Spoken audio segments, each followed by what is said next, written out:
তুমি বিহনে বন্ধু মনোব্যথা। Across America, the coronavirus has taken more than 23,000 lives, and in hard-hit New York, a milestone, more than 10,000 deaths. But there is a glimmer of hope tonight. The daily toll now flattening, but at a staggering level. 671 deaths on Easter Sunday alone. But a more promising story from this graph right here. The number of new hospitalizations from the virus now falling each day. And today, Governor Andrew Cuomo saying the worst is over if we continue to be smart with social distancing. Tonight, inside a New York City hospital, what they're seeing right now, and those sobering words from Governor Charlie Baker of Massachusetts tonight, warning his state to brace for the worst week yet. And Pennsylvania's Governor Tom Wolf saying the surge there won't come until next week.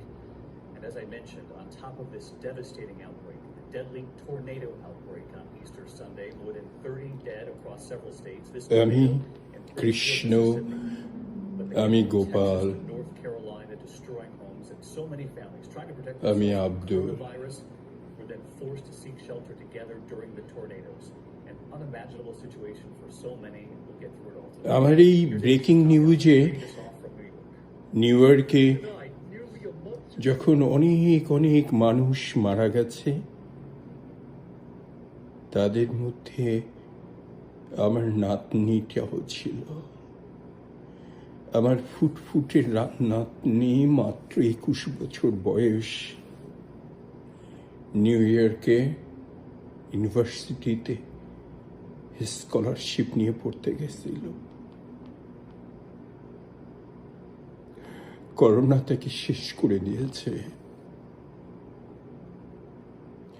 গণকবরে সে শহীদ হয়ে গেছে।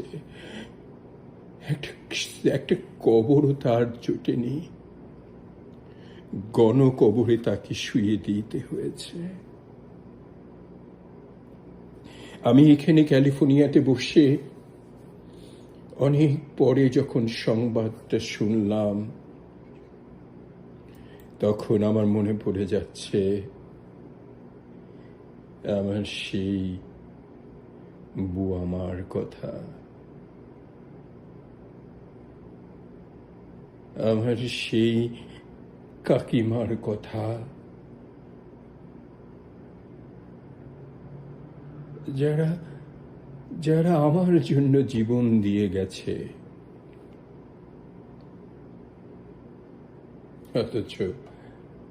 অথচ আজও আমি বেঁচে আছি। কৃষ্ণ আবু গোপাল।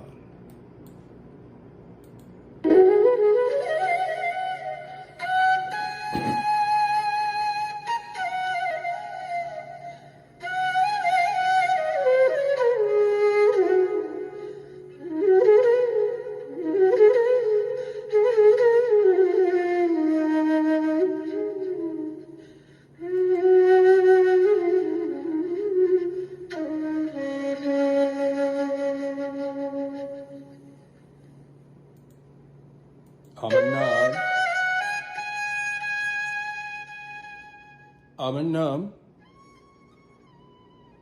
কৃষ্ণ আবু গোপাল।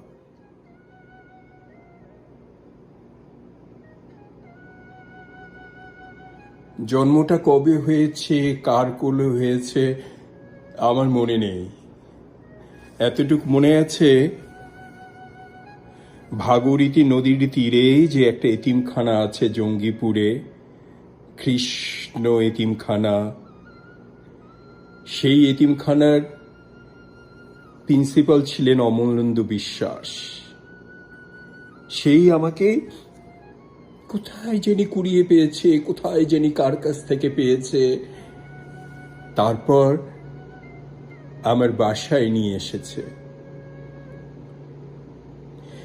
সে জানতো না যে আমি মুসলিম ছিলাম না হিন্দু ছিলাম, কিন্তু তারপরে তার ওই হিন্দুদের এতিমখানাতে নিয়ে যাওয়ার জন্য আমার নাম রাখা হয় কৃষ্ণ গোপাল। সেখানেই থেকেছি জীবনের অনেকটা দিন, অনেকটা সময়, অনেক বছর। আবার সেই অমলেন্দু বিশ্বাসের কথা খুব বেশি মনে পড়ে। তার চেয়ে মনে পড়ে কাকিমার কথা। কাকাবাবুকে আমি সবসময় কাকাবুই ডাকতাম। আমার এতিমখানার প্রিন্সিপাল থাকলেও তাকে কোনোদিন কোনোদিন আমার স্যার বা টিচার বা মাস্টার বলে ডাকা হয়নি। কাকাবাবুর কাছেই আমি, কাকিমার হাতেই আমি বড় হয়েছি। আমার মনে আছে আমার যখন 5-6 বছর বয়স, কিংবা তারও একটু বড় হব, তখন কাকিমার প্রত্যেক দিনের পূজায়, সকালের পূজার পরে প্রসাদ আমাকেই দিত। সকালের পূজার প্রসাদ উনি পূজা করার পরে আমাকে প্রসাদ নিয়ে দিয়ে ওনার কোনোদিন পূজা হতো না। ওই পূজার পরে চিৎকার করে ডাকতো, ওরে কৃষ্ণ গোপাল, গেলি কই হতচ্ছাড়া। আমি ছুটে দৌড় দিয়ে কোত্থেকে ছুটে ওনার কাছে যেতাম। বলতো হাত পা, আমি হাত পাততাম। তারপরে কাকিমা আমাকে বলতো, আমাকে ছবি নিয়ে, আমার পুজো নষ্ট হয়ে যাবে, দিয়ে আমাকে পূজার প্রসাদ দিয়ে দিত। আমার মনে নেই কত বছর কত দিন, কিন্তু অনেক দিন ওনার প্রত্যেকটা পূজার প্রসাদ আমাকে না দিয়ে ওনার পূজাই হতো না। যখন কাকিমা শুনেছে যে আমি মুসলিমের রক্তে মুসলমান ছিলাম, কাকাবাবু কিভাবে জেনেছে যে আমি মুসলমানদের রক্তে, আমার জন্ম হয়েছে মুসলমান ঘরে, কিংবা বাবা মা আমাকে ফেলে দিয়েছিল কারণ তাদের ক্ষমতা ছিল না আমাকে পোষার, খুব গরিব ঘরের মানুষ। বা এতিমখানার দরজার সামনে যখন অমলেন্দু বিশ্বাস কাকাবাবু আমাকে পেয়েছিল, ওনারা আপন করে নিয়েছিল। কাকিমা নিজের ছেলের মতোই আমাকে ভালোবাসতো। এরপর ধীরে বড় হতে লাগলাম। এতিমখানার ফুটবল খেলা, গোল্লা শুট খেলা, দৌড় দেওয়া, দাঁড়িয়াবান্ধা, হাই জাম্প, লং জাম্পে আমি ভীষণভাবে নাম করতে লাগলাম। দেখতেও বেশ সুষ্ঠুপুষ্ট একটা সুদর্শন ছেলে উঠলাম, 15-16 বছরের ছেলে। তখন কাকাবাবু একদিন আমাকে বলল যে তোর তো একটা সময় হয়ে গেছে যে মাঝে মাঝে বাংলাদেশ থেকে বা অন্য দেশ থেকে যারা আসে, হাজারীদুয়ার, নওয়াব সিরাজদৌলার হাজারীদুয়ার, পলাশীর প্রান্তর, এগুলো দেখার জন্য যারা আসে, তুই তো একটু গাইড করতে পারিস। গাইড করলে তোর একটু পয়সাও ইনকাম হবে, পাশাপাশি একটু লোকজনের সাথে জানাও হলো, একটু শিখলি, মানুষের সাথে কথা বলতে শিখলি, এটা তোর জন্য ভালো হবে। আমি তো কাকাবাবুর যা বলবেন তাই, কাকাবাবুর কথায় তো আমি না বলার তো প্রশ্নই ওঠে না। তারপরে আমাকে কাকাবাবু বলল, একটা ট্যুর কোম্পানির সাথে উনি আমাকে জড়ায় দিল।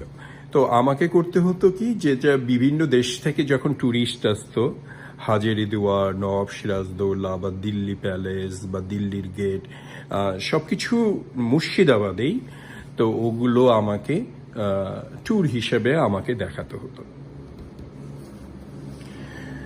তারপর এই করে একদিন আমি হাজারদুয়ারিতে গেলাম ট্যুর একটা কোম্পানি নিয়ে। ওরা এসছে বাংলাদেশের সিলেট থেকে এসছে, আর আমাকে বলল যে তোমার নাম তো কৃষ্ণ গোপাল, তো তুমি এখানে কি করো? তা আমি কই, না আমি এতিমখানাতেই থাকতাম। আর তুমি কি কোনো তুমি কি আমাদেরকে কোনো মসজিদ দেখাতে পারবে? অবশ্য তুমি তো হিন্দু, তোমার জানার কথা না যে মসজিদ কোথায় আমরা নামাজ পড়তে যাব জুম্মার। তা আমি ওদেরকে বললাম, না আমি হিন্দু না, আমি মুসলমান। কারণ কাকাবাবু যখন জেনেছে যে আমি মুসলমানের ঘরে জন্ম হয়েছি বা আমি মুসলমান, আমার বাবা মা ছিলেন, তো তখন থেকে কাকাবাবু একজন মাদ্রাসার লোককে চুপি করে এসে আমাকে নামাজ পড়া শিখাতো, কোরআন শরীফ পড়ানো শিখাতো, আমাদের ধর্ম সম্পর্কে আমার একটা স্বচ্ছ ধারণা দিয়েছে। তো ওরা তো অবাক হয়ে গেল যে এই 15 বছরের একটা ছেলে, 14-15 বছরের ছেলে, তুমি আবার মুসলমানের ঘরে জন্ম নিছো, থাকো তোমার নাম হিন্দু আর থাকো হিন্দুদের এতিমখানায়। তা ওনারা আমাকে বলল যে আমরা বাংলাদেশের সিলেট থেকে এসেছি, তো তুমি মুসলমানের ছেলে, তা তুমি আমাদেরকে একটু মসজিদে নিয়ে যাও। আমি ওনাদেরকে মসজিদে নিয়ে গেলাম, আর ওনারা বললো যে তোমার যদি কোনোদিন কোনো সমস্যা হয়, কোনোদিন যদি তুমি ভাবো যে তুমি এখান থেকে চলে যাবা, চলে আসবা, এই এতিমখানায় তুমি তুমি এত বেশি দিন থাকতে পারবে না, আর যেহেতু তুমি মুসলমানের ঘরেই তোমাকে থাকতে হবে, তা তুমি বাংলাদেশে আসলে আমাদের সাথে দেখা করো। আমাদের নাম শাহ চৌধুরী, চৌধুরী বাড়ি শ্রীমঙ্গল, আর হচ্ছে সিলেট। এই এতটুকুই শুধু আমাকে আমাকে বলেছে।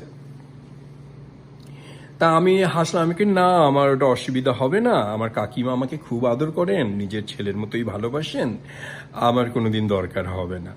তো তারপরে ওনারা আমার ইয়েতে খুব খুশি হলো, টিপস তো ভালো দিল, আর আমাকে বলল যে কোনোদিন যদি বাংলাদেশ আসো বা আসতে চাও, প্রয়োজন না হলেও যদি বেড়াতে আসিও। তা আমি তো খুব খুশি, ওনারা চলে গেলেন, বাংলাদেশে চলে গেলেন।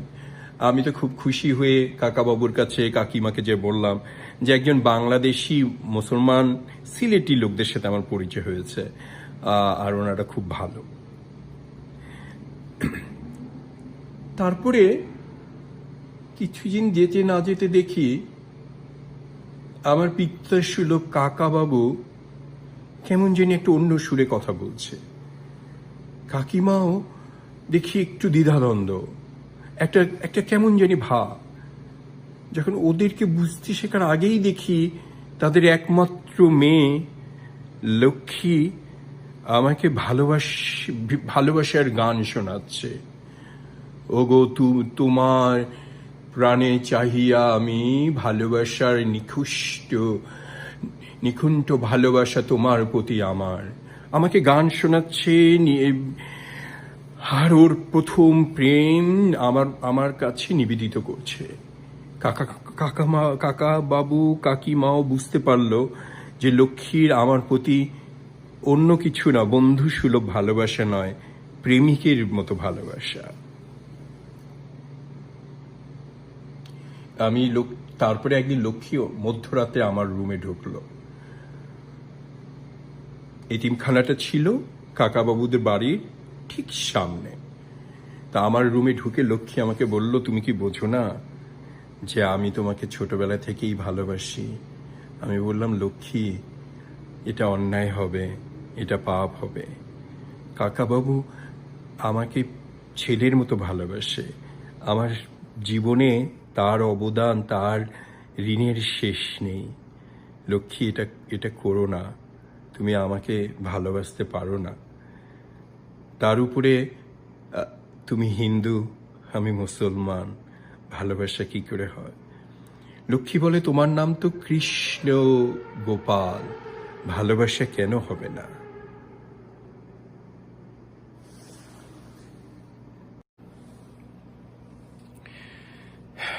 একদিন সন্ধ্যায় কাকাবু আমাকে কাছে ডেকে বলল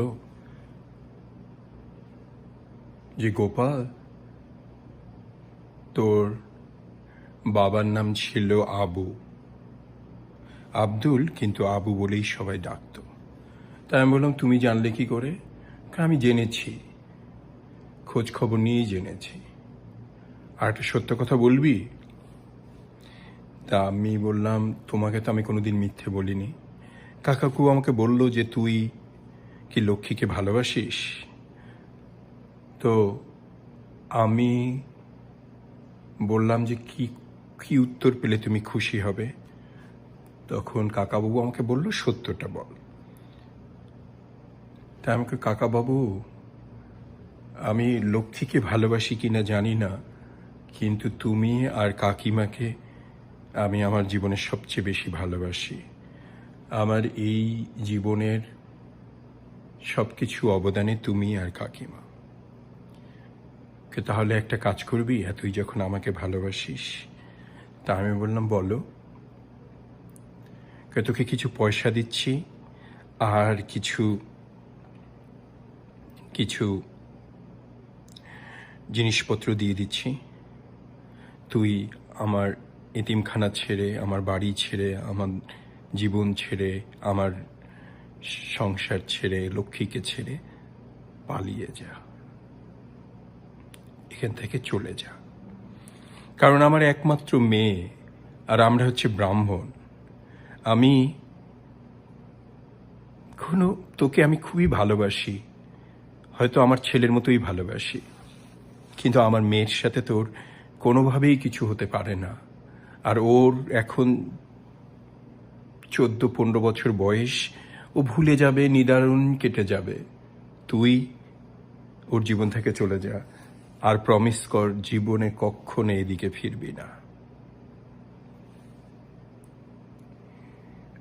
আমি সেদিন কিছু ভেবে না ভেবে বলে দিলাম, ঠিক আছে, তুমি যা বলবে তাই হবে। তারপরে একদিন সকাল হওয়ার আগেই আমি মুর্শিদাবাদের জঙ্গিপুর থেকে বেরিয়ে পড়লাম। বাসে করে, টেম্পোতে চড়ে, ট্রেনে করে, কোথায় কোথায় ঘুরতে ঘুরতে, কলকাতা হয়ে যেতে যেতে শিয়ালদা থেকে বঙ্গা হয়ে হরিদাসপুর থেকে বেনাপোল হয়ে উইদাউট পাসপোর্ট বাংলাদেশে প্রবেশ করলাম। বাংলাদেশে প্রবেশ করার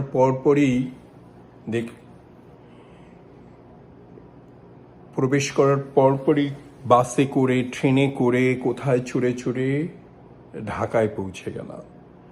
ঢাকায় সেদিন ছিল 7ই মার্চ। ঢাকার 7ই মার্চের শেখ মুজিবের ভাষণের সময় আমিও ওখানে থাকলাম। শেখ মুজিবের মিটিংয়ের পরে অনেক ট্রাকের ভিড়ে একটা ট্রাকে আমিও চেপে বসলাম। সেই ট্রাকে আমার অজান্তে পথে নিয়ে গেল আমাকে সিলেটে। যখন আমি সিলেটে গেলাম, তখন একজন ভদ্রলোককে জিজ্ঞাসা করলাম যে এটা কোথায়। তো উনি বলল, এটা সিলেট। তখন আমার মনে হলো সিলেট শ্রীমঙ্গল শাহ চৌধুরীর কথা। সুবিদ বাজারে যখন আমাকে নামায় দেওয়া হলো সিলেট শহরে, ওখান থেকে আবার বাসে করে বললাম যে শ্রীমঙ্গল যাব। শ্রীমঙ্গল যে মৌলভী বাজার সেটা আমি ভুলে গেছিলাম। তারপরেও সেদিন আল্লাহর অনেক কৃপা ছিল আমার প্রতি, আমি শ্রীমঙ্গল পৌঁছে গেলাম। আর লোকদেরকে জিজ্ঞাসা করতে করতে শ্রীমঙ্গলও পৌঁছে গেলাম। বলে না, অভাগা যেদিকে তাকায় সাগর সেদিকে শুকায়। আমি যখন শ্রীমঙ্গলের সাহা পরিবারের কাছে গেলাম, তখন দেখি ওদের কেয়ারটেকার আরও কিছু লোকজন থাকলেও সেই যে আমার পলাশীর প্রান্তরে বা হাজারদুয়ারি, নবাববাড়িতে, বহরমপুরে যে আমি ট্যুর করেছিলাম, সেই শাহ চৌধুরী নাই, ওনারা লন্ডন চলে গেছে। এদিকে তখন বাংলাদেশে শুরু হলো প্রচণ্ড যুদ্ধ। মুক্তিযোদ্ধার যুদ্ধে আমিও শরিক হয়ে গেলাম।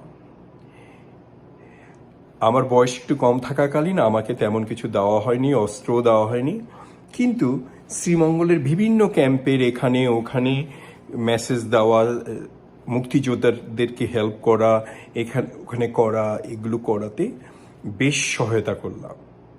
আমি বাংলাদেশি, সেদিন জন্মগতভাবে বাংলাদেশি না হয়ে গেলেও বাংলাদেশে একজন মুক্তিযোদ্ধা হিসেবে আমি সেদিন বাংলাদেশকে স্বাধীনতার মুখ দেখলাম 1971 ডিসেম্বর মাসে।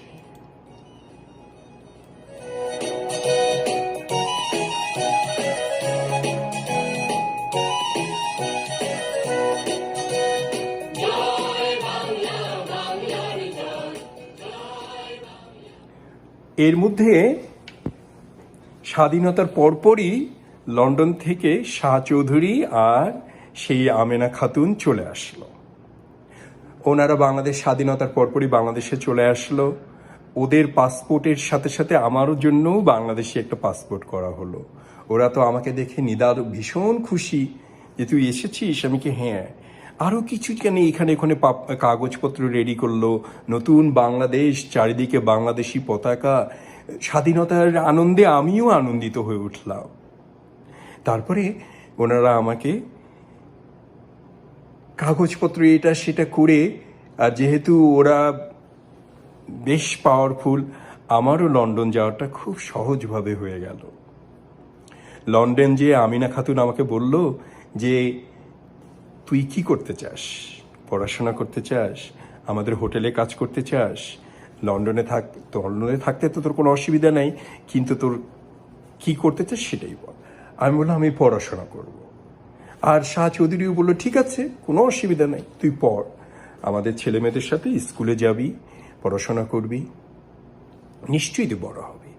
লন্ডনের আমার জীবন যাপন ছিল সত্যি অসাধারণ। একদিকে যেমন অন্যদের সমস্যা হয় যে লন্ডনে ভিসার বা লিগাল হওয়া বা কাজ পাওয়ার, আমার তো ওটার আমার প্রশ্ন ওঠে না।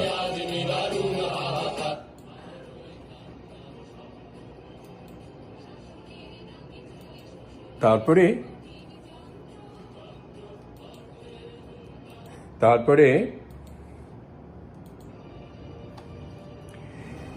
লন্ডনের সাথে একত্র হয়ে আমি সেদিন লন্ডনই হয়ে গেলাম। কিন্তু অন্যদের মতো হোটেলে কাজ করা বা এখানে ওখানে না ঘুরে, যেহেতু আমার ব্যাকবোনটা ভালো ছিল, শক্ত একটা হাতিয়ার ছিল, আমেনা খাতুন আর শাহ চৌধুরী যখন আমাকে নিজেদের ছেলের মতো করেই ভালোবাসলো, পড়াশোনা করতে করে আমি মাস্টার ডিগ্রি পড়ে ফেললাম। তারপরে পিএইচডি করতে আমেরিকায় চলে আসলাম। আমেরিকায় এসে যখন আমি বিয়ে করলাম,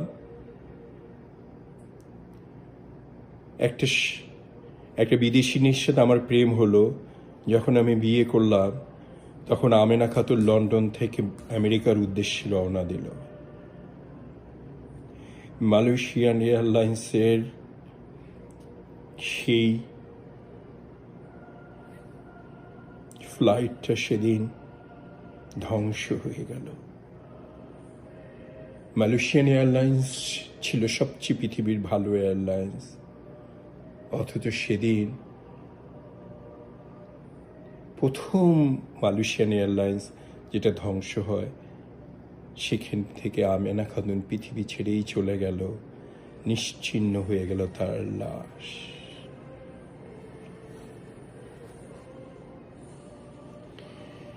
এরপর দিন যায়, মাস যায়, বছর যায়, আমারও সবকিছু এগিয়ে যেতে থাকলো। একদিন শিকাগো থেকে বস্টন যাওয়ার পথে গাড়ি অ্যাক্সিডেন্টে আমার ছেলে মেয়ে আর আমার বউ পৃথিবী ছেড়ে চলে গেল, রেখে গেল আমার নাতনিকে। আমার নাতনি কিছুদিন আগেই নিউ ইয়র্কে গেছিল পড়াশোনা করতে। আজকে করোনায় যখন আবার নাতনি পৃথিবী ছেড়ে চলে গেল, গণকবরে সেও একটা লাশ হয়ে গেল, তখন আমার মনে পড়ছে আমার সেই কাকিমার কথা। 1919 সালে আমার নাতনিকে নিয়ে আমি বাংলাদেশ গেছিলাম। আমার সেই 72 সালে বাংলাদেশ থেকে চলে আসা লন্ডনে, তারপর আর যাইনি। বারবার আমাকে এও জিজ্ঞাসা করলেও যায়নি। কিন্তু আমার নাতনির অনুরোধে আমি যেতে বাধ্য হয়েছিলাম। আমার নাতনি আমাকে বলল যে আমি তো নিউ ইয়র্কে চলে যাব, আর তুমি এত বছর বাংলাদেশে যাও না দাদু, তো তোমার জন্মস্থান, আমার বাবা মার, আমার অন্য দাদুদের জন্মস্থান, আমি বড় দাদুদের জন্মস্থান দেখতে চাই, তুমি আমাকে বাংলাদেশ নিয়ে যাও।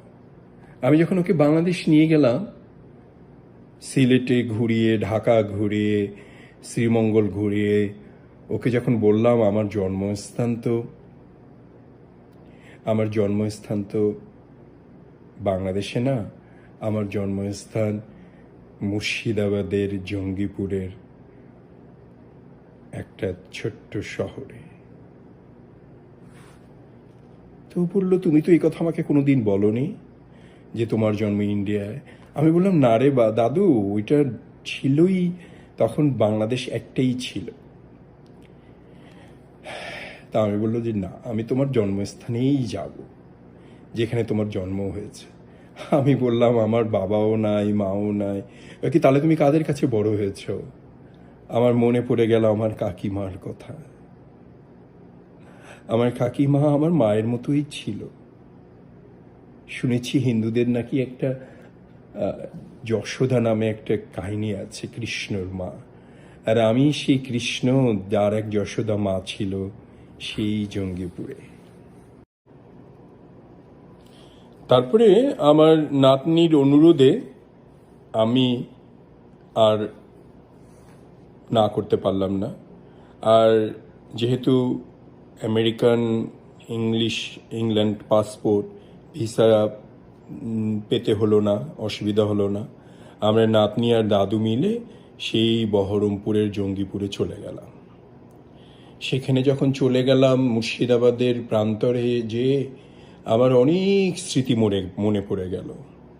সেই এতিমখানার কাছাকাছি যেয়ে দেখি সেখানে আর এতিমখানা নেই, বিরাট একটা মন্দির হয়েছে, তার আশেপাশে কাউকেই খুঁজে পাচ্ছি না।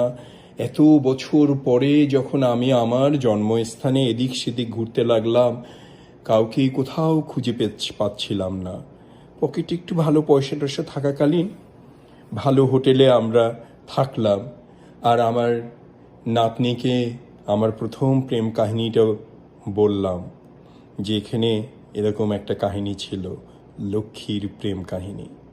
আর আমার নাতনি তো জিদ, তোমার জীবনের প্রথম প্রেম, তোমার কাকিমা কাকাবাবুকে না দেখে তো আমি যাব না। আমি বললাম, এত জিদ করতে হয় না। আমার নাতনি বলল যে তোমার সাথে জিদ করব না তো কার সাথে করব? আমার কি স্বামী আছে? আমি কি হতচ্ছাড়া মেয়ে, এত অল্প বয়সে স্বামীর কথা বলছিস কেন? তো আমাকে বলল যে না, তোমার প্রথম প্রেম, তোমার কাকিমা কাকাবাবুকে না দেখে তো আমি যাচ্ছি না। এই করে এখানে ওখানে খুঁজতে সত্যি সত্যি কাকাবাবুকে পেয়ে গেলাম, কারণ উনি ছিলেন ওই এতিমখানার প্রিন্সিপাল।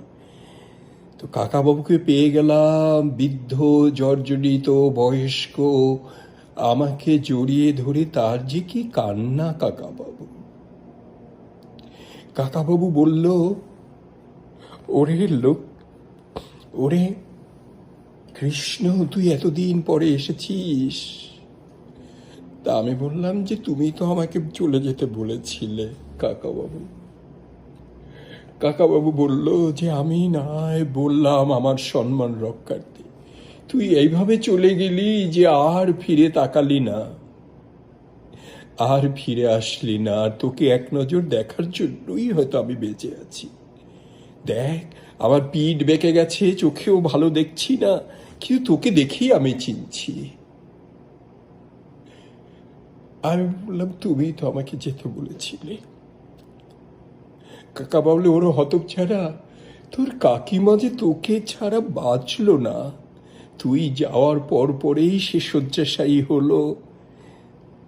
7 মাস যেতে না যেতে পৃথিবী ছেড়ে চলে গেল, শুধু তার কৃষ্ণের জন্য।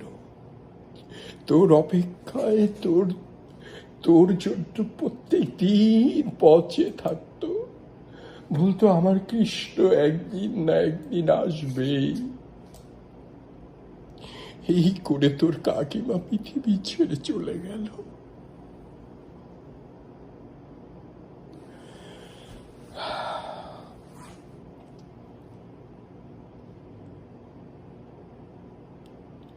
আমার নাতনির 17-18 বছর বয়স, দুষ্টমির শেষ নাই। কাকাবু যখন অনেক ইমোশনাল হয়ে দুঃখের কথা বলছিল, আমার নাতনি তখন আমাকে পিঞ্চি টানছিল, লক্ষ্মী কোথায়? কাকাবাবুকে লজ্জার কাটা, মানে লজ্জার শরমের মাথাটা কেটে বললাম, লক্ষ্মী কোথায়? লক্ষ্মী তো এখন ওই জাজ কোর্টের জাজ, যা ওর সাথে দেখা কর। কোর্টে গেলাম আমি আমার নাতনিকে নিয়ে। লক্ষ্মী তার কেসটা শেষ না করেই উপর থেকে নিচে নেমে আসলো। জাজের ড্রেসে লক্ষ্মীকে যা লাগছিল। আমি বললাম, কেমন আছিস?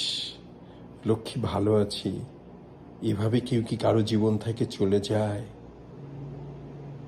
তা আমি বললাম যে জীবনে অনেক কিছুই করতে হয় যা আমরা পছন্দ করি না। তারপরে লক্ষ্মী ওর বাড়িতে নিয়ে গেল, ওর স্বামীর সাথে পরিচয় করে দিল, ওর ছেলে মেয়ের সাথে পরিচয় করে দিল।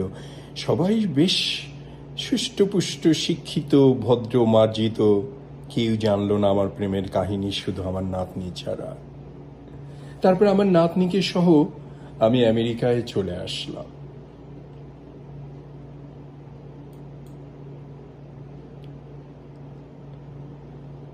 আমার নাতনি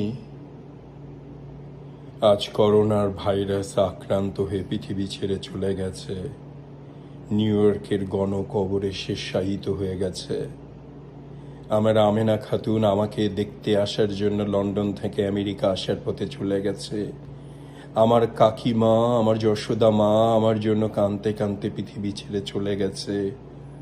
অথচ আজও আমি বেঁচে আছি এই ক্যালিফোর্নিয়ার এই প্রান্তে, একাকিত্ব নিভৃতে।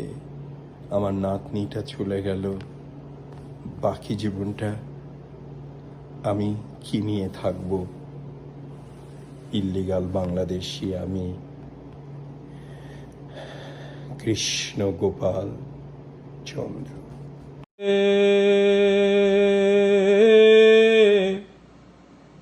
তুমি বিহনে বন্ধু, মনোব্যথা কাহারে জানা,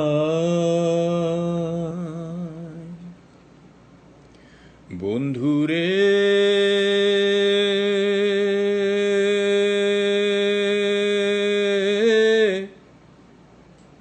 তুমি বিহনে বন্ধু, মনোব্যথা কাহারে জানা।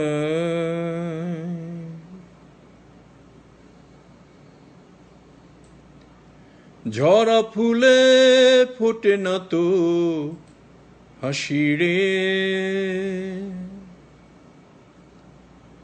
বাজে না তো জীবনের বাঁশি রে। ফটিক জলার আমি বাংলায় গান গাই, আমি বাংলার গান গাই, আমি আমার আমি কেজি। এবার বাংলাদেশ আসার পর থেকেই আমি খুঁজতেছিলাম যে বরাবরই ভিডিওতে, ফেসবুকে বা আজকাল তো ইউটিউবেও আবার শুরু করছি। তো এই যে আমার পাগলামিগুলা রেকর্ড করা বা কিছু পোস্ট করার একটা কাহিনী খুঁজতেছিলাম। তো নরসিংদী গেলাম, নরসিংদী না কোথায় জানি গেলাম, মুন্সিগঞ্জে গেলাম। মুন্সিগঞ্জের লৌহজঙ্গে গেলাম, ওখানে 105 বছরের একটা বয়স্ক মানুষের সাথে পরিচয় হইলো, ওইটা নিয়ে ভিডিও করলাম। আবার ফ্যামিলিগত কিছু কিছু ব্যাপার নিয়ে এখানে সেখানে কিছু কাহিনী বা কিছু কথা হয়তো রেকর্ড করলাম, কিন্তু কোনোটাতেই ঠিক অ্যাপিলটা পাচ্ছিলাম না যে কোনো একটা গ্রহণযোগ্য বা একটা মিনিংফুল কিছু, বা কি যে একটা রেকর্ড করব আর কাউকে ছোট না করে। এমন কিছু রেকর্ড করতে চাই না, এমন কিছু ভিডিও করতে চাই না যে যেখানে অন্য কাউকে ছোট করা হয়। এইরকম না করে একটা পজিটিভ কিছু ওয়েবকে দিয়ে একটা সুন্দর কিছু কাহিনী আমি খুঁজতেছিলাম আসার পর থেকেই। তো কোনোভাবেই কিছু সুবিধা হচ্ছে না। আজকে এখন যে কাহিনীটা বলবো, এটা রবীন্দ্রনাথের জুতা আবিষ্কারের সাথে কোনোভাবেই সম্পর্ক নাই। যদিও মনে হতে পারে যে এক পায়ে স্যান্ডেল পরে আছি, অন্য পায়ে স্যান্ডেল নাই কেন। এই ধরনের একটা ভিডিও হয়তো আমি স্টোরিতে কালকেও পোস্ট করছি, কিন্তু তারপরে মনে হচ্ছে যে এটার মধ্যে একটা পজিটিভ ওয়েভ কাজ করছে। আর সেটা আমার মনে হয় আপনাদের সাথে শেয়ার করলে আমার ভালো লাগবে। আপনাদের ভালো লাগলে কৃতার্থ হয়ে যাব, আর যদি ভালো না লাগে থাকে সরি বলা ছাড়া কিছু করার নেই। তা যাই হোক, কাহিনীটা শুরু করি। আমি সাধারণত যখন কুড়িগ্রামে যাই, তা আমি আমার মার পাশে যে বুয়ার বিছনাটা আছে বা ওনাকে যে নার্সিং করে 24/7, ওই ভদ্রমহিলার বেডেই আমি সবসময় ঘুমাই। এটার একটা কারণ যে মার পাশাপাশি থাকা, মার কাছাকাছি থাকা, এই জিনিসটা আমার মধ্যে কাজ করে। তো আমি তাই করি। আমার মনে হয় আমার বপি বা লিয়া এরাও যখন বাহির থেকে যায়, কুড়িগ্রামে যায়, ওরাও তাই করে সম্ভবত। তো এবার আমার একটু সমস্যা হচ্ছিল কি যে ঘুম ঠিক মতো আসতেছিল না। আর সারা রাত মা বেটা বেটা বলে, তারপরে মা বলতেছে পানি দে। আর যেহেতু নার্সটা চলে গেছে, ওনার বিছনাটা আমি নিয়ে এসেছি, তো আশেপাশে কেউ নেই আমি ছাড়া। আর অন্যরা মা কাশতেছে, বা ওনার একটা কি জানি অক্সিজেন দেওয়ার মতো একটা মেশিন আছে, ওইটাও আমি লাগাই দিচ্ছি, কিন্তু মেডিসিন দিচ্ছি না। তারপরে কখনো বিস্কিট দিচ্ছি, মুড়ি দিচ্ছি, পানি দিচ্ছি। তো আমি খুব এনজয় করতেছিলাম, কিন্তু 3 রাত আমার ঘুম হয়নি। 1 রাত 2 রাত 3 রাত আমি আবার দিনের বেলা ঘুমাইতে পারি না। 1 রাত না ঘুমাইলে আমার 3-4 দিন লেগে যায় রিকভার করতে। এটা আমার ছোটবেলা থেকে অভ্যাস, নট নেসেসারি যে আমেরিকায় থাকি জন্য ফুটানি হয়েছে। এটা আগে থেকেই আমি রাত্রে জাগলে, যেমন শবে বরাতে রাত জাগতাম, লাইলাতুল কদরে যখন রোজার মাসে রাত জাগতাম, তখন আমার 3-4 দিন লেগে যেত রিকভার করতে। আর এখানে মার জন্য আমি 3 রাত ঘুমাইনি কন্টিনিউয়াসলি, সানডে রাত্রে, মানডে রাত্রে, টুয়েসডে রাত্রে। তো যাই হোক, যখন ঘুমটা আসতেছিল না, তারপরেও আবার ভাবলাম যে আজান দিয়ে দিচ্ছে, তো আজানের সাথে সাথে বেরিয়ে না গেলে ফজরের নামাজটা মিস হয়ে যাবে, কারণ হয়তো ঘুমায় পড়বো। আর মা ঘুমায় পড়ছে, মা রাতে 3টা 4টা 4টার পরে ঘুমায় যায়। তো আর আমি ঘুমায় গেলে নামাজটা মিস করব। তো নামাজ যাওয়ার সাথে সাথেই আমি বেরোয় দিয়েছি। খাজা মঞ্জিলের আবার মার ঘর থেকে বেশ লম্বা, তারপরে দরজাটা আবার বন্ধ টন্ধ থাকে, ওইটাও আস্তে আস্তে খুলে বেরোয় গেলাম। যেহেতু 5টা বেজে গেছে, মাত্র আজান দিচ্ছে। আমাদের খাজা মঞ্জিলের পাশেই যে মসজিদটা, ওখানে দেখলাম যদি মুয়াজ্জিন সাহেব বোধহয় আসেন, আর একটা লোক থাকতে পারে, কিন্তু অন্ধকারও তখনও। আমি ভাবলাম যে এই তো এত তাড়াতাড়ি যখন এখানে নামাজ হবে না, আর আমি যেহেতু গোরস্থানে যাব আব্বার কবর জিয়ারতটা করার জন্য, তো একটু আগায় যাই। গোরস্থানের কাছাকাছি গেলে তাহলে হয়তো আমি মানে কাজটাও হইলো। তারপর আবার হয়তো বাদের দিকে গেলাম, যেটা আমার পৃথিবীর বেস্ট জায়গা, যেখানে গেলে আমার নিজেকে খুব পবিত্র মনে হয়, পৃথিবীটাকে খুব পবিত্র মনে হয়। ধরলা নদীর পাড়ে একটা বাঁধ আছে, অসাধারণ সূর্যোদয়। আমার মানে আমার খুব খুব খুব খুব খুব প্রিয় জায়গা। আমার মনের কি বলবো ওটাকে ক্লিন করার জন্য, যত কিছু খারাপ জিনিস আছে, জেলাসি বা অন্যের প্রতি একটা অবজ্ঞা, বা নিজেকে খুব বড় করে দেখা, এই জিনিসগুলো আমার চলে যায়। খুব হাম্বল হয়ে যায় আমি যখন ধরলা নদীর তীরে থাকি। আমার মনটা রিফ্রেশ হয়ে যায়, মানে রিকানেকশন হয়ে যায় ভালো জিনিসের সাথে। তো যাই হোক, আমি ভাবতেছিলাম যে আজকে ওরকম হবে। তো প্রথমে যাব নামাজ পড়তে ফজরে, তারপরে গোরস্থানে যাব। ওখান থেকে রিক্সা নিয়ে হেঁটে হেঁটে যেতে পারবো না, কারণ আমি মোটা হয়ে গেছি আর ভীষণ অলস। সকালের হাঁটা আমার জীবনে কোনো দিন হয়নি, এখনো হবে না। কোলেস্টেরল হাই, ওয়েট কমাতে হবে, ডাক্তার বলছে কোনো লাভ নেই, আমি হাঁটবো না। তো যাই হোক, সেদিন আমি হাঁটা শুরু করছি। হেঁটে হেঁটে হেঁটে ওই সিদ্দিক বা সুলতান ওদের বাড়ির পাশ দিয়ে, কাজী বাড়ির পাশ দিয়ে সামনে যেয়ে একটু বাঁয়ে মোড় নিলাম। মোড়ে নেওয়ার পরপরই দুই তিনটা কুকুর, বেশ বড় সড়ো কুকুর, ওরা ওখানে বসে এমনভাবে পেঁচায়, মানে কেঁচোর মতো পেঁচে শুয়ে আছে। আর আমিও খেয়াল করিনি, রাস্তা তো অন্ধকার, কুড়িগ্রাম লাইটও নাই, আর এত ভোরে লাইট কোত্থেকে আসবে, ফজরের নামাজের আগে আগে। তো একটা কুকুরের সাথে আমি কুড়িগ্রামের ভাষায় যদি বললাম উষ্টা খাইলাম। আমি জানি না সুন্দর বাংলায় কি করে বলবো বা ইংলিশ কোন শব্দ এখানে ব্যবহার হয়। ধাক্কা হতে পারে, কিন্তু ধাক্কাটা খেলো কিন্তু আমার শুধু পা, শরীর কোনো ধাক্কা না, ওরা তো নিচে। আর আমি যখন পাটা ধাক্কা খেলাম, আমার বাঁ দিকের স্যান্ডেলটা খুলে পড়ে গেল। আর কুত্তা তো ওরে বাবারে বাবা, ঘৌ ঘৌ ঘৌ ঘৌ ঘৌ শুরু করে দিল।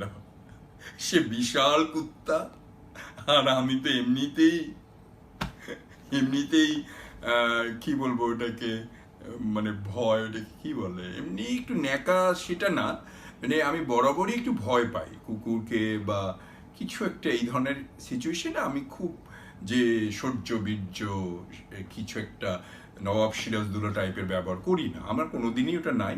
কিন্তু এই ধরনের সিচুয়েশনে আমি খুব ভয়টা পেয়ে যাই, ভীতিটা খুব কাজ করে।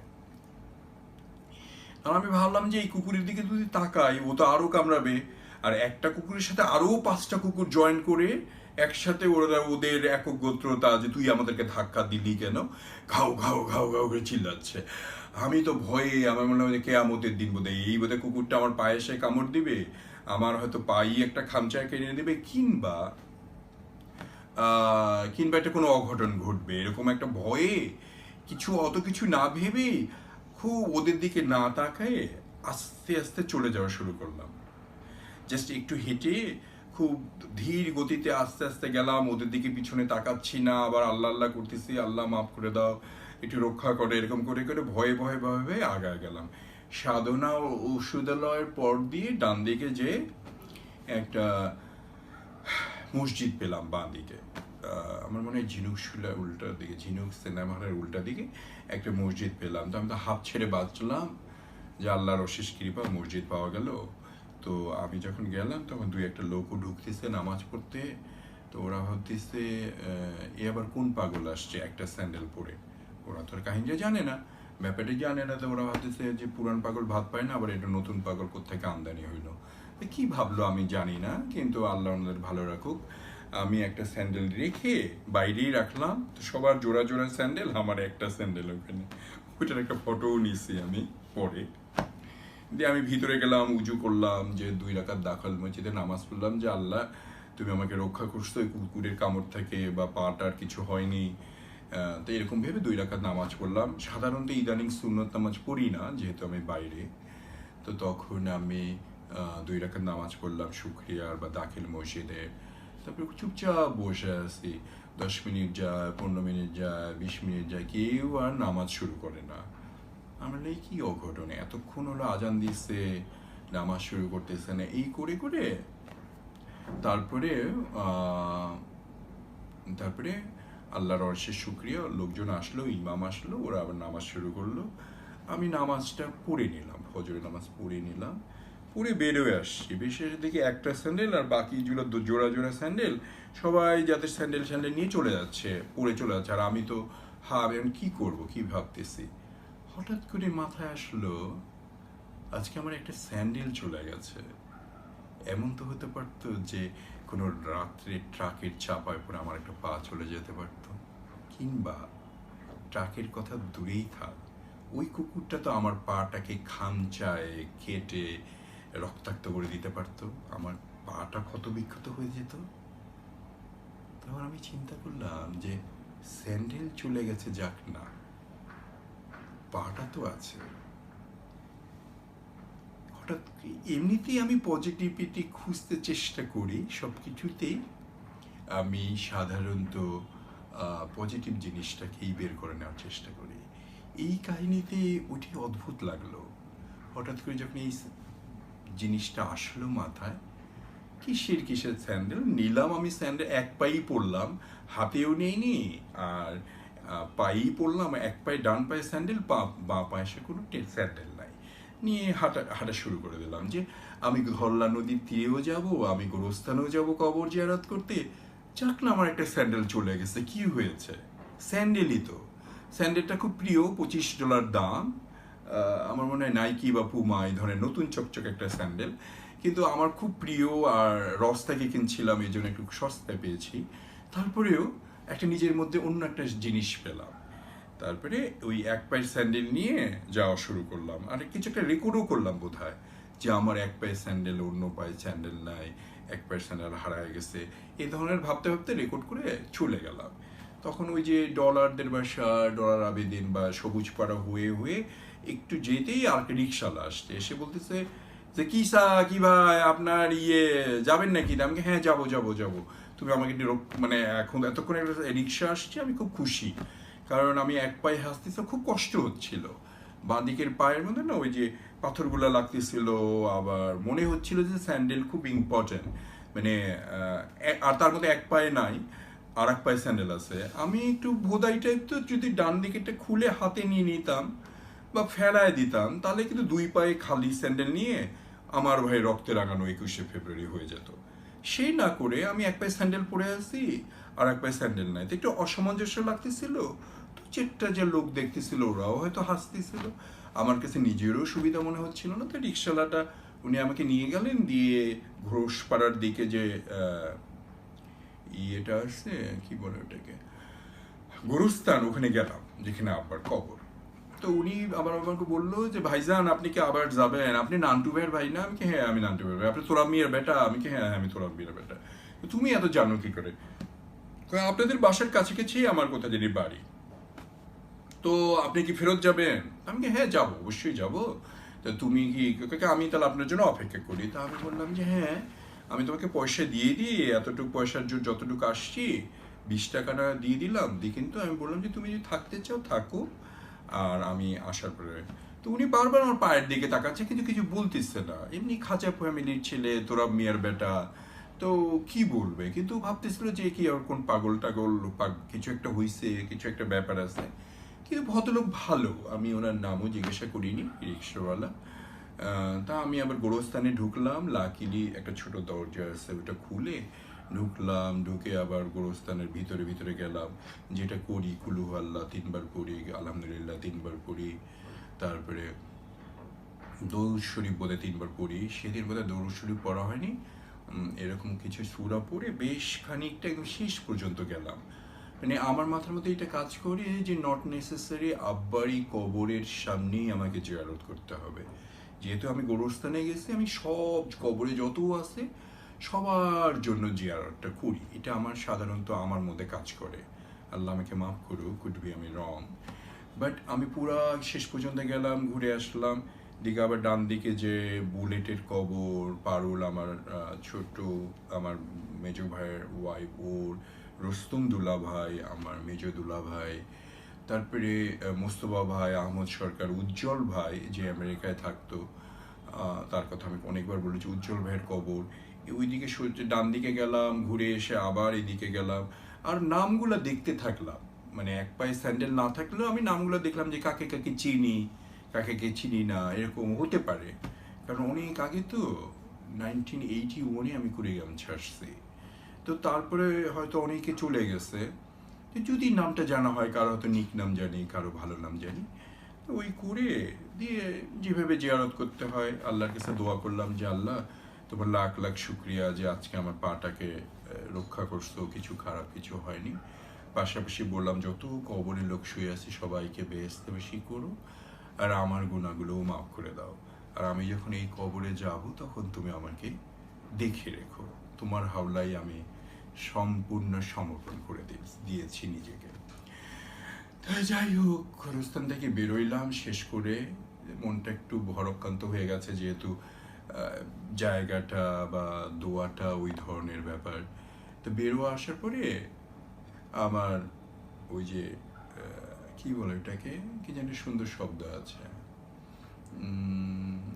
মানে নিয়তি, মানে যেটা একটা স্বাভাবিকভাবে যেটা আসে, যেমন টয়লেট যাওয়ার জন্য আমার কি শব্দটা ভুলে গেছে, বাংলাও ভুলে গেছে, ইংলিশে, কিন্তু আমি টয়লেটে যাব আর কি, মানে আমার চাপ পড়া শুরু হয়ে গেছে। কিন্তু 2 নাম্বার, 1 নাম্বার না, শুধু পি করব পেশাব করবো ওরকম কিছু না, বড়টাই হঠাৎ করে চাপ পড়লো। তা আমি রিক্সাওয়ালাটা পাইলাম না, অন্যদিকে অন্য কোনো রিক্সাও নাই, তো পাশেই মসজিদ আছে। তো আমি এক স্যান্ডেল নিয়ে, এক পায়ে স্যান্ডেল পরা নিয়ে জাস্ট দেখলাম উজু করার অনেক জায়গা আছে কিন্তু কোনো টয়লেট নাই। তো আমার একটু অদ্ভুতই লাগলো যে আসলে টয়লেট তো এখানে নাই, আর কোথায় টয়লেট পাবো। তা আমি মসজিদের ভিতরে ঢুকলাম, ঢুকতেই একটা লোক খুব দাঁড়িয়ে টাড়িয়ে বা টুপি টুপি পরা খুব রেগে গেল যে আপনি স্যান্ডেল পরে এটা ঢুকছেন কেন, উজুর জায়গা তো ওখানে। তা আমি ওকে ওকে ঠিক আছে ভাইয়া আমি যাই। কি না আপনি মুন্সিগিরি ইয়া করতেছেন, স্যান্ডেল পরে মসজিদে ঢুকলাম। আমি কি না না আমি তো গেটের ভিতরে ঢুকলাম, আমি মানে আর আর কিছু বলিনি, মানে উনি একটু রাগ হয়েছে বা আমার মনে হলো যে না এত এত যখন উনি মানে রাগ করছেন তা নিশ্চয়ই আমি বললে আরো কিছু রাগ করবে যে আপনি এটা কি টয়লেট খানা পাইছেন বা কিছু একটা। তো আমি আর ওনাকে কিছু বললাম না, তাড়াতাড়ি বের হয়ে আসলাম, কারণ একদিকে দেখতেছে এক পায়ে স্যান্ডেল পরা, অন্যদিকে কাপড় চোপড় বোধহয় কি নর্মালি ছিল, আমি আহামরি কোনো খারাপ মানে দেখানোর জন্য কোনো কাপড় পরিনি, ঘুম থেকে মাত্র উঠে আসছি। আর এই যেহেতু স্যান্ডেলটা হারাই গেছে এটা নিয়ে একটু বিধ্বস্ত ছিলাম, তাড়াতাড়ি বের হয়ে আসছি, ওনার সাথে কোনো তর্ক করিনি, আর্গুমেন্ট করিনি, যেটা মসজিদে তো অবশ্যই আমি করি না। আমি খুব চেষ্টা করি আমার জীবনে খুব যারা ক্লোজ, যারা খুব আপন, এটা দুর্জয় হতে পারে, জনি হতে পারে, ইভেন আমার মা হতে পারে, যে আমার খুব বপি হতে পারে, লিয়া হতে পারে, এদের ছাড়া আমি কারোর সাথে তর্ক সাধারণত করি না। আর্গুমেন্টে আমি একদম যাই না, যাদের সাথে আর্গুমেন্ট করি না ওদেরকে আমি পছন্দও করি না, মানে জাস্ট স্বাভাবিকভাবে যতটুকু করার অতটুকু করি। আর এখানে মসজিদে উনি ওই ইমাম সাহেবের সাথে তর্ক করার প্রশ্নই ওঠে না। আমি বেরোয় আসলাম, তো ওই রিক্সাটা হাসতে হাসতে চলে আসছে যে আপনি কই গেলেন মিয়া ভাই, আপনারা তো খুঁজে পাই না। তা আমি কি না আমি তো এখানেই, আমি মসজিদে গেছিলাম। তা মসজিদে গেছিলেন কেন, নামাজ পড়লাম কি না, আমি টয়লেটে ওদের রিক্সা চড়ে বসছি, উনি যাচ্ছে আমি টয়লেটে যাবো ওই জন্য গেছিলাম মসজিদে। কি টয়লেটে যাবেন? তারপরে কিছু দূর যাওয়ার পরে বাঁ দিকে হকের যে বাস স্টপ আছে তার সামনে আল আমিন হোটেল, সম্ভবত আল আমিন বাস স্টপটা আল আমিন হোটেল, একটা আবাসিক হোটেল, মানে বেশি বড় সড়ো না, একতলাই, একটি খুপড়ি টাইপের, মফস্বল টাউনে যেরকম হোটেল হয় ওই ধরনেরই। তো উনি আবার ওখানে দাঁড়ায় কুড়িয়ামের ভাষায় বারবার করে কি জানি বললেন, যে কিন্তু আমি ঠিক বুঝলাম না, যদিও আমার জন্ম কুড়িগ্রামে, থাকছি ওখানে জীবনের 14-15 বছর, কিন্তু ওইটা কিছু বুঝলাম না যে কি জানি এটা বললেন। তখন বললো যে ওটা এরকম কিছু বললেন। তো লোকটা আমার যান যান যান যান, আমি কি হয়েছে, না আপনি টয়লেট ওখানে ব্যবহার করতে পারবেন। তো আমি ঠিক আছে ঢুকি। তো ওই ঢুকলাম, তো ভদ্রলোক যে আমাকে নিয়ে গেলেন উনি সম্ভবত উনি ওখানে ঘুমান, যে মানে টয়লেটটা, ওইটা টয়লেট। আমাকে ঠিক আছে ভাইয়া।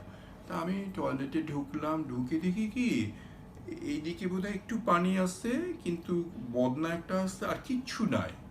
টয়লেট পেপার তো দূরে থাক, মানে কমোডও নাই, রেগুলার যেটা টয়লেট, স্যানিটারি টয়লেট যেটা বলে ওইটাই। আর আমি এত মোটা, আর কিভাবে বসবো, দুই একটা অভিজ্ঞতা হওয়াতে, এর আগে হওয়াতে একটু সুবিধা হইলো। তো আমি নিচের কাপড়টা রেখে দিলাম, আর এমনি জ্যাকেট ট্যাকেট যদি যা ছিল ওগুলো রেখে রাখলাম, কোনোভাবে রাখলাম, রাখার কোনো জায়গা নেই।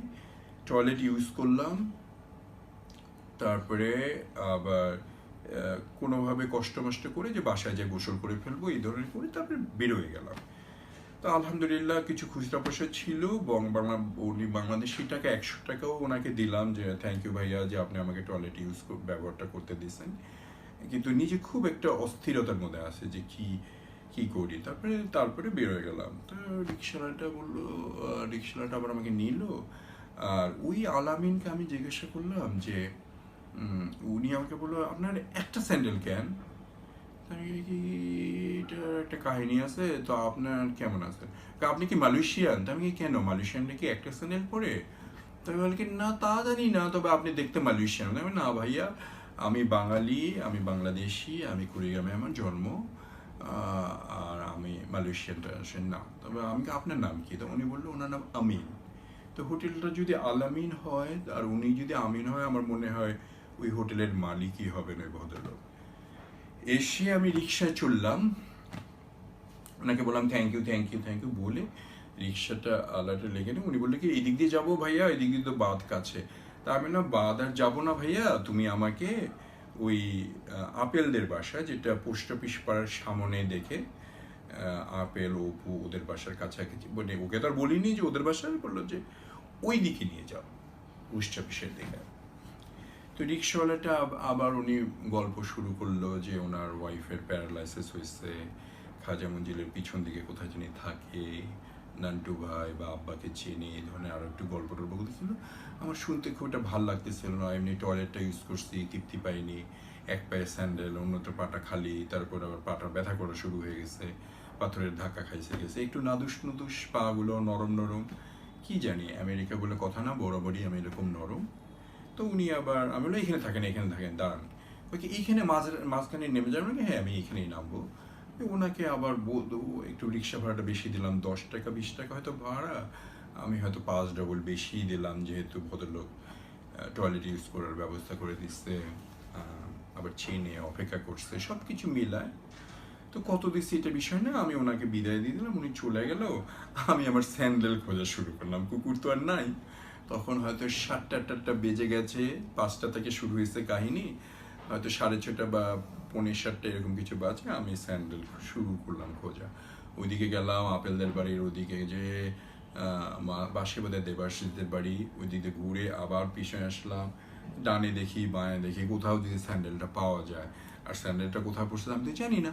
তো আমি আবার কুকুরও দেখলাম হয়তো একটা দুইটা ওইদিকে হয়তো পড়ে আসছে, কিন্তু একটু একটু একটু জঙ্গল মানে নোংরা জিনিসপত্র ছিল, ওখানেও দেখলাম, ওখানেও পাইলাম না। তা ভাবলাম যে ওর এত যখন বিধ্বস্ত হইলামে, তাই হঠাৎ করে দেখি একটা দোকান, তুলসী দোকান। তুলসী দোকানের নাম আমি অপুর কাছে শুনছি, রুবেলের কাছে শুনছি, বা হয়তো পানু রঞ্জু সুলতানদের কাছে শুনছি, আমার যারা একটু বয়সে বড় তাদের কাছে শুনছি, যারা একটু সমবয়সী, যারা একটু ছোট, বিশেষ করে ফেসবুকে শুনছি যে তুলসী দোকান খুব নামকরা, খুব ওদের মিষ্টি ভালো, ওদের ব্রেকফাস্ট ভালো। একবার বোধহয় অপু আমাকে খাইয়েছিল, আমার ঠিক মনে নাই, একটু বয়স হয়ে গেছে এবং মেমোরি একটু কমে যাচ্ছে, সম্ভবত অপু একবার খাইয়েছিল, আমার এতটুকুই মনে আছে।